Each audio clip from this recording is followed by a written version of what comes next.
Hello everyone! In this week's video, I'm going to make my OC move and talk with the power of animation. Recently, I've been in the mood to practice animation again. I have made a handful of videos about me playing around with animation and trying to improve at it. And one thing I have not tried in a video yet is lip syncing or making a character talk. I do remember practicing lip syncing like quite a few years ago, but it's been a while, so it's something I want to try again. Also, I'm going to be animating in Clip Studio Paint. So let's get started. Right now I'm drawing the super rough storyboards, I guess, is that what I would call them? I just want to get an idea of how I want the character to move and what I want to happen. One of the harder parts about wanting to animate to audio is that I need audio that I can use without YouTube getting angry at me. A lot of times when I see animators animate to audio, they are using music, funny clips from movies, YouTube videos, or live streams. But to be on the safe side, I wanted to use audio that I made myself. This means I would need to do some voice acting, and honestly, I was considering scrapping this video idea because I felt like me voice acting would be kind of cringe. But I still wanted to try practicing lip syncing, so I decided to voice act for the character, even if it is kind of cringe. So I felt like the best character for me to do voice acting for would be Doris, the main character of my webcomic. I feel like I could do the most convincing voice for her. Also, I don't really think Doris would exactly sound like this. This is more of me doing a Doris impression. Like when I read my webcomic to my siblings, I kind of imitate how I think the characters would talk. So think of it kind of like that. For the voice clip, I recorded myself saying the lines in different ways. I would play around with the pitch, tone, speed, and so on. Then afterwards, I went through the different options and picked the one I hated the least. So here is the clip I went with. Well, hello. My name is Doris Brooks and I moved here from South Dakota. I look forward to getting to know you all. I decided to animate the first scene for my webcomic where Doris is introducing herself. I thought it would work nicely since it doesn't require any other characters, and I thought it would work nice for lip syncing. So right now I'm further sketching out the details and how I want Doris to move. To help make things more interesting and not just having her standing there talking, I'm going to make her blink, move her irises around, and move her shoulders a bit. That way she looks a little bit more lively. One of my favorite parts is where she works up a bit of courage to look at the class. She kind of rises up a little bit, but then she gets shy again and sinks back down. I really liked this movement, but little did I know this part would make a lot more work for me later on. Also, this animation took me about 7.5 hours, and even when I make the footage super fast, it's still really long. Because of this, I'll walk you through my animation process and show you a portion of each step. But I won't be showing everything, mostly because it's extremely repetitive and I'm just doing the same thing over and over again. And now that I know what I'm going to do, I took my rough sketch into a different canvas, cleaned it up, and now I'm on to the line art. Basically, this is going to be my Doris rig. I'm going to draw the line art once, and then I'll modify it as needed for the animation. To make modifying it easier, I'm using vector lines for my line art. To put it simply, vector layers make each line you draw like its own object that you can modify. Also, if you resize vector lines, they don't lose quality, so I can make them much larger or smaller without losing quality. They won't get blurry and all kind of weird. They'll stay nice and crisp. Also, to get the anime look that I'm going for, I'm using the 4Effect line pen for my line art. I use this pen when editing myself into anime scenes, so I thought I'd use it here for my kinda anime scene. I made my line art a off black with a hint of brown, I think. I don't totally remember at this point. Also, something I want to mention is that I set my animation workspace to 12 frames per second. The standard for animation is 24 frames, but because I'm a beginner, I'm making things easier for myself by making there be less frames. Plus, a lot of times anime does use fewer frames, so I thought this might help my animation look more anime. It depends on the anime though. If it's a high budget anime, they'll use more frames and make things really smooth. But if it's a lower budget anime, a lot of times they use less frames. But yeah, I've heard it recommended that beginners to animation use less frames because it's easier to work with and not so overwhelming. Okay, so now that the line art is done, I'm going to go back to my animation file and paste in my line art. Now I just need to go through the animation and make my line art match up with my sketches. Right now I'm only going to focus on making the eyes and body movement match up. I'll worry about the eyebrows and mouth later because they'll require more movement. For the most part, I was just making Doris blink by switching out which line art is displayed and also moving her irises around. So I'm going to try to explain a little on how animation works in Clip Studio Paint. So I have this thing called an animation folder. The animation folder makes its own little timeline for that folder over here. In the animation folder, I have another folder that holds all my line art. When I want this folder to be displayed, I assign it to the timeline. When I want to change my line art, I make a copy of my line art folder and assign the copy to the timeline where I want the change to take place. Then I just make the changes. I hope that makes a little sense. Basically, you just make layers and assign them to the timeline for when you want them to appear. For this part of the process, the portion that took me the longest was when Doris moves up and her shoulders also move up, and when her shoulders kind of go back down. Thankfully, it was easy to make the changes with the vector layers. But I was a little bit confused on how to make her blink and move downwards all at the same time. And I was also making it so her head slightly tilts down. It's very subtle, but she does a little bit.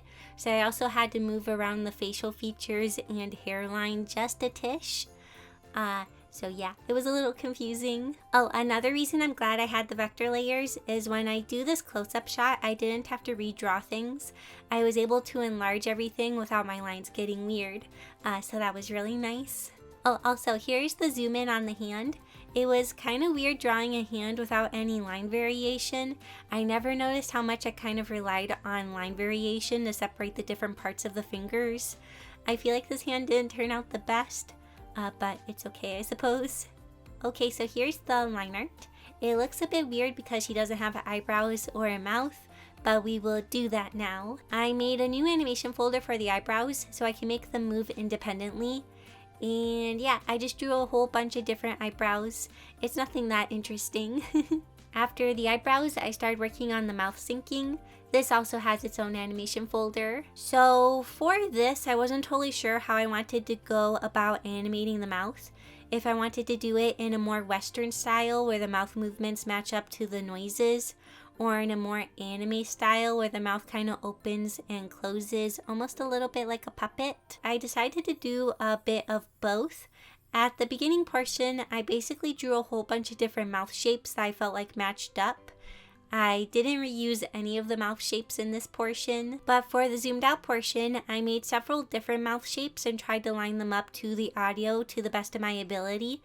This part was really tricky. I had to keep listening to the audio and trying to match up mouths in a way that seemed convincing. Something that made it a bit trickier is that I am using 12 frames per second, so I was not able to match up the mouth to each individual sound because I talked a bit fast. But I tried my best. I had a set of mouths in a kind of position, if that makes sense, and some of them were in an O position. If there were more O sounds, I used the O shape, and if there were more sounds, I used the shapes.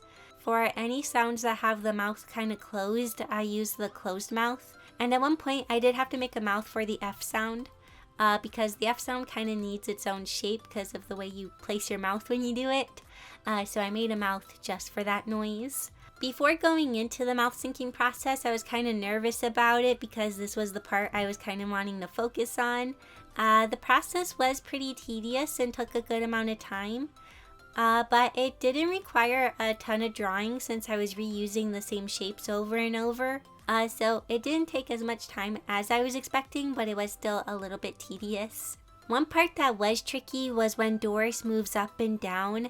I had to make new sets of mouths for when she moves up and when she moves down, so that made a bit more work. Okay, and here's what it looks like now.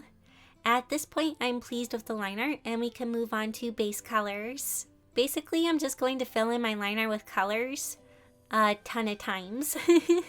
Animation is really cool and I admire people that can make really cool animations.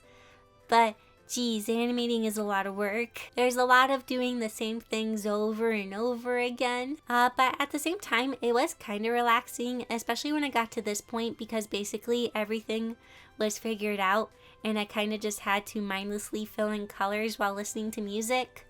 Also, can I share a story? While working on this, I was listening to my Spotify Discover Weekly playlist, and a song came on that was like super good and I really loved it. What struck me kind of funny about the song is that it's from the game Cookie Run Kingdom apparently. I wasn't expecting such a cool catchy song to be for a game about cookies.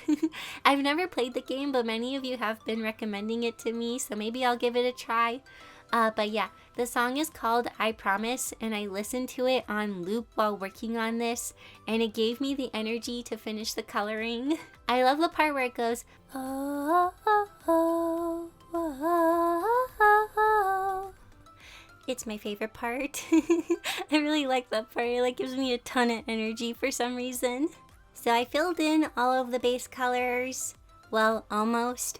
I need to fill in all of the mouths, and I was kind of dreading this part, but thankfully it was not as bad as I was expecting. Because I kept reusing the same mouth shapes, I could also reuse the same shading. I just had to draw shading for each mouth shape and assign the shading accordingly. So yeah, it took me maybe 15 minutes or so to fill in all the mouths, so it wasn't too bad. Okay, so after filling in the colors, it's time for shading.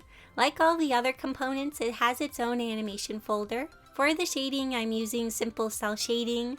I use a muted magenta for basically everything except for the navy blue I used at the top part of the eyes. I have the layer set to a low opacity so the base colors will show through. This part was pretty simple, I just had to adjust the shading as needed. Next up is the eyes. They are more detailed when it comes to shading, so they did take me a little while to color, especially since they do a lot of moving and blinking, and I had to keep refilling in the sclera of the eye. So I focused first on getting the coloring in place for all the frames. So I filled in the irises and I filled in the sclera, and then after that I made a new animation folder above all my other ones to make the highlights in the eyes. I drew them once and then moved them around as needed. But that was a nice part about the animation. I didn't have to do much for redrawing things, mostly just a bunch of moving and adjusting things.